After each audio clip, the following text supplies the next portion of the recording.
মামু, কাতারে নিয়ত করছিলাম মামু, কিন্তু আল্লাহ পাক আনছে। আলহামদুলিল্লাহ। প্রবাস জীবনে কিছু করতে পারি আর না পারি, কিন্তু আমার পরে এই যে শিক্ষাগুলো যে শিখলাম, এই যে গোনা বসা, এগুলো তো আর জীবনে পাইতাম না। আজকে বেতন পাইছি মামু, খুব খুশি। আজকে আমাদের এই বেতনটা একটু গুনি। বিসমিল্লাহ।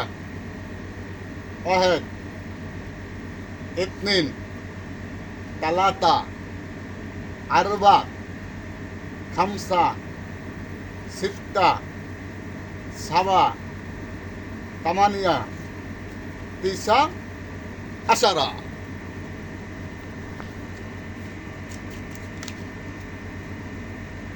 টাকা এখন বাড়িতে পাঠাইছি বাংলাদেশে। আলহামদুলিল্লাহ, 1 টাকা অনেক টাকা, মেলা টাকা পাইছি। 1800 টাকা পাইলাম। 10 টাকা ভাঙ্গাইছি, দেখলাম 1 টাকা নোট তো দেখিনি, এই লিগে দেখলাম 1 টাকা নোট। এখন আমি যাই, টাকাটা ছাইড়ে দিয়ে আছি, ঠিক আছে? আপনারা থাকেন রুমে, আবার ঘুমাই পড়েন না, আমি আইতে থাকেন।